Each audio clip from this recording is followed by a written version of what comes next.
Bom dia. Para dar continuidade à aula de limite, nós vamos hoje apresentar uma revisão de algumas atividades que foram trabalhadas nas aulas anteriores, a fim de que a gente possa estabelecer um paralelo entre as várias maneiras encontradas de calcular limite. Essas atividades já foram solucionadas e o objetivo nessa aula não é solucionar, mas apenas comentar as atividades, como vou resolver cada um desses exercícios. Antes de falar sobre isso, eu gostaria de comentar sobre essa observação que tem aqui no início da folha.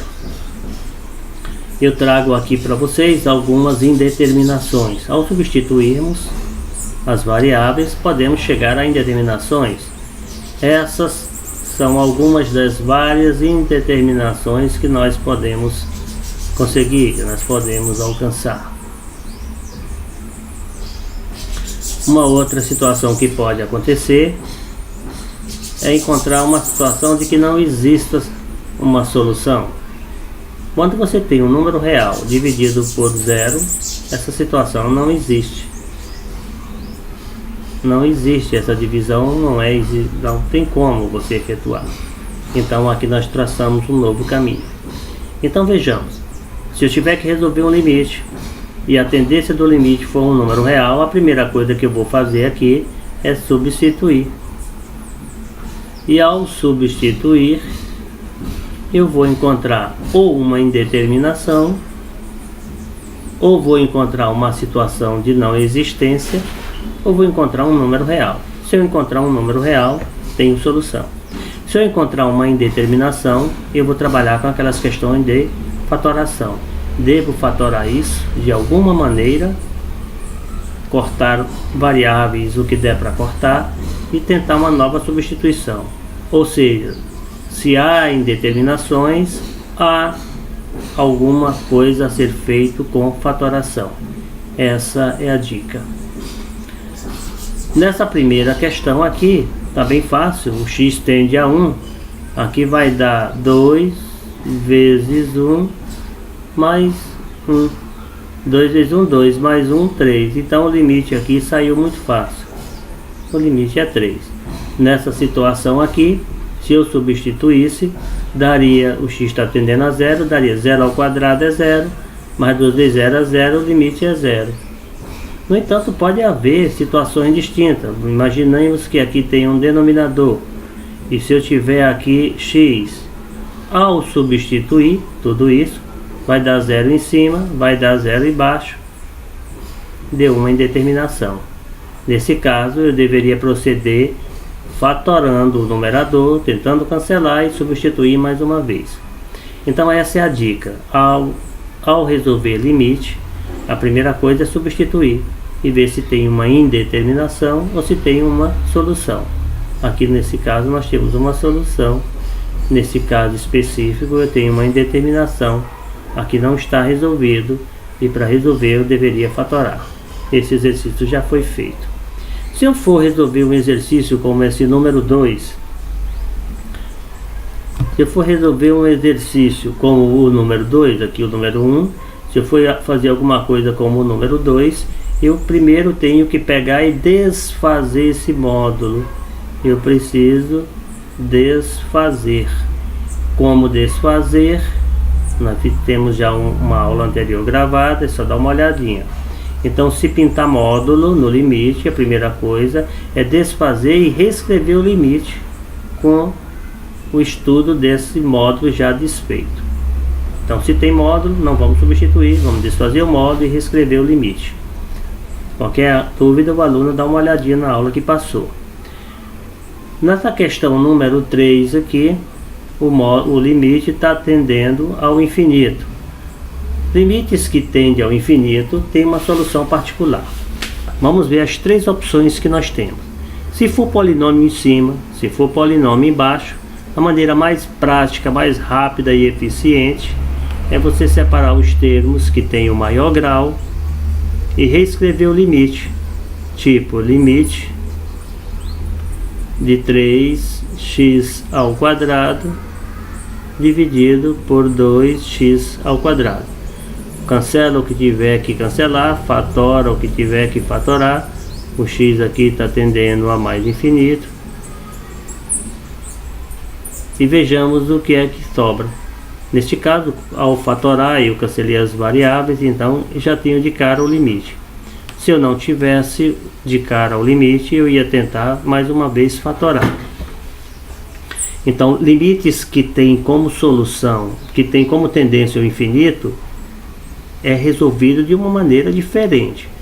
A metodologia aplicada quando x tende ao infinito não deve ser utilizado lá em cima, quando x tende a um número real. Ou seja, esse tendendo ao infinito é um caso particular. Então nós vimos que se tiver um polinômio em cima e embaixo, a maneira mais rápida é exatamente isso. Existem outras metodologias. Estou passando a mais rápida para vocês. Se ambos os termos estiverem dentro do mesmo radical, também posso aplicar aquilo que eu vi lá em cima. Se está tendendo ao infinito e existe um radical único, eu posso aplicar a mesma questão que está lá. No entanto, vamos modificar isso aqui um pouquinho e colocar alguma coisa do tipo limite da raiz quadrada de 2x ao quadrado menos 7. Tudo dentro do radical. E aqui embaixo eu coloco x mais 3 fora do radical. Nesse caso, x tendendo ao infinito. Neste caso eu não vou poder fazer o que eu fiz lá em cima. Aqui nós temos termo dentro de radicais, aqui nós temos termo fora de radicais. A melhor alternativa aqui é dividir tudo por x. Então é só dar uma olhadinha na atividade anterior como é que foi feito e vocês verão como resolver. Então se tiver radical em cima ou tiver radical embaixo, ou se tiver radicais em cima e embaixo, também em qualquer caso que houver radicais, eu posso dividir tudo por x. Se eu tivesse que dividir isso por x, isso ficaria raiz quadrada de 2x ao quadrado menos 7. Eu vou dividir tudo por x. Só que eu vou dividir tudo por x, mas gostaria que ele entrasse no radical. Então eu abro aqui mais um radical e coloco expoente do x igual ao índice do radical. Como a raiz é quadrada, eu coloco ao quadrado. E o de baixo eu também divido por x. E daí é só seguir os processos de fatoração para depois substituir. Então lembrando a vocês que quando tende ao infinito, a metodologia é única para infinito.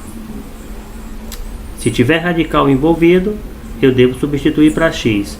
Se houver apenas um radical, o caminho mais fácil seria separar os termos de maior grau, mesmo sabendo que esse caminho resolveria essa situação. Uma outra atividade é do tipo limite, um outro exemplo. Se viesse radicais assim, ó, de 2x ao quadrado menos 7 mais 3x, e o 3x está fora do radical, como esse daqui, embaixo x mais 3.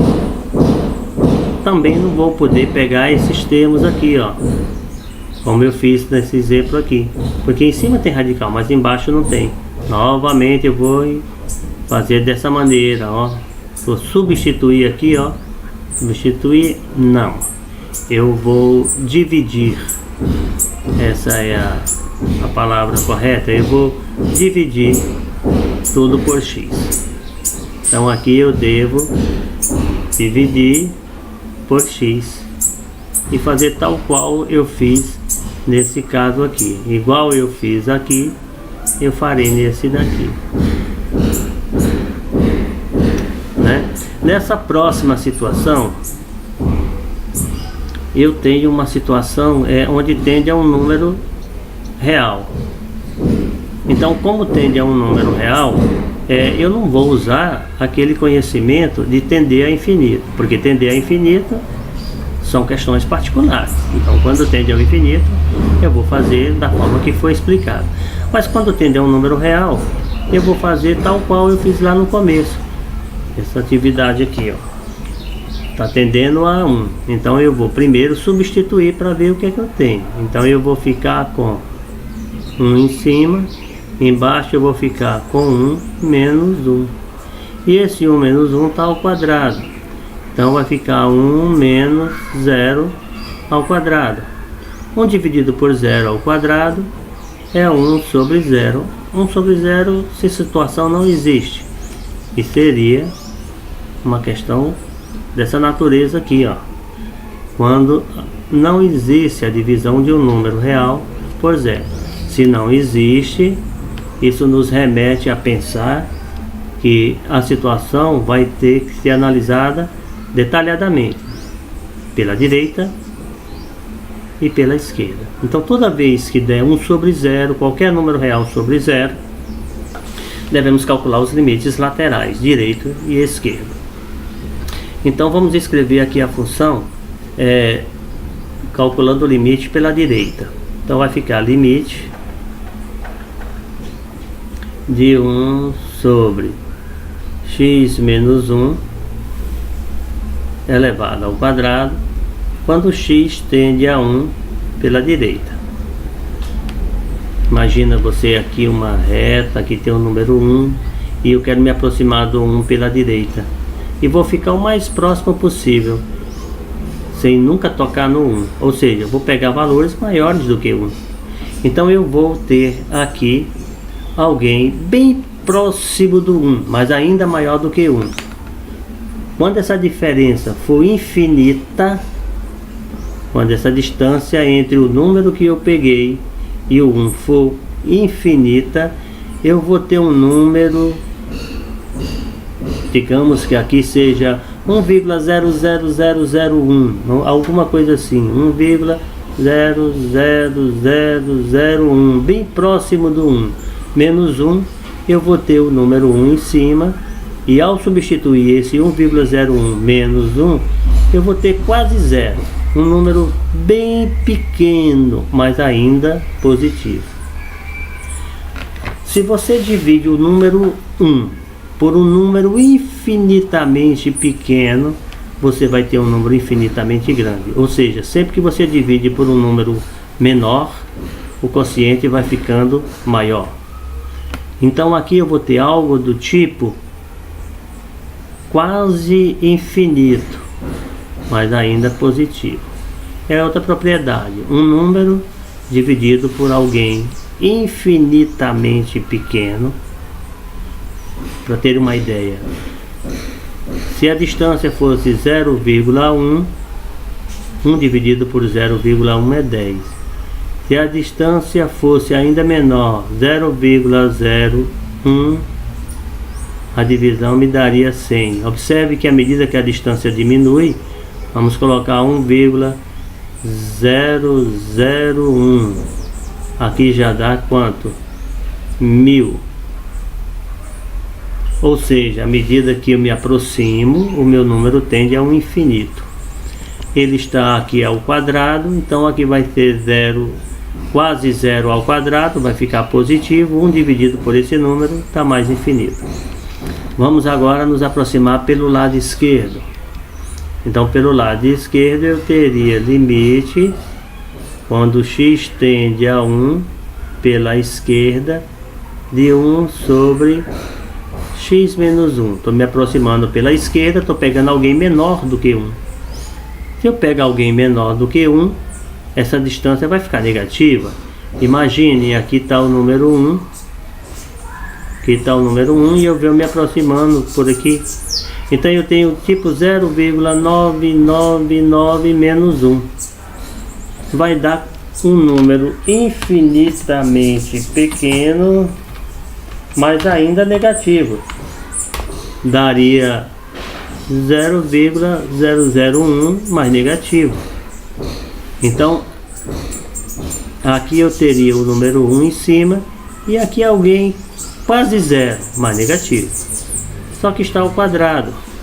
Então aqui ficaria 1 e esse número, que é quase nada, mas é negativo, ao quadrado ficaria quase nada, mas positivo. 1 dividido por alguém que não vale quase nada, positivo, me daria mais infinito. Agora que calculei os limites laterais, eu devo compará-los e eu observo que o limite da direita ele é igual ao limite da esquerda. Se são iguais, o limite existe. E eu digo que o limite da minha função 1 sobre x menos 1 ao quadrado, quando x tende a 1, é mais infinito. Vamos recapitular rapidamente. Quando x tende a um número real qualquer, substituímos e fatoramos para, depois de fatorado, substituir e verificar se temos solução. Quando tende ao infinito, eu tenho duas opções. Ou se forem polinômios dentro de radicais ou fora, a maneira mais prática seria reescrever o limite só dos termos de maior grau. Isso só vale quando x tende ao infinito. Se houver radicais, eu tenho dois caminhos. Se os radicais estiverem no numerador e no denominador com o mesmo índice, ou apenas um radical, eu posso fazer tal qual fiz lá em cima. No entanto, se tiver termos fora do radical, como essa situação, ou se tiver radical apenas no numerador, como é essa situação, eu devo dividir numerador e denominador por x. Esses exercícios foram feitos na aula anterior.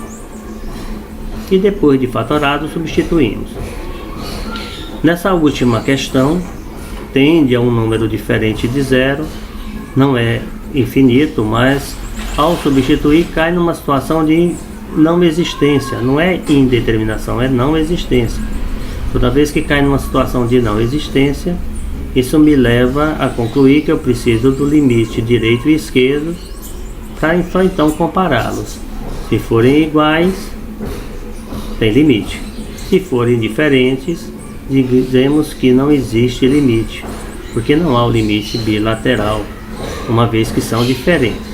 Se são iguais, os limites laterais são iguais, vai existir o limite bilateral, dizemos simplesmente que tem limite. Espero ter sido claro. Estudem bastante, procurem fazer atividades procurando ver as diferenças entre os métodos, e na próxima aula traremos novas atividades. Até a próxima.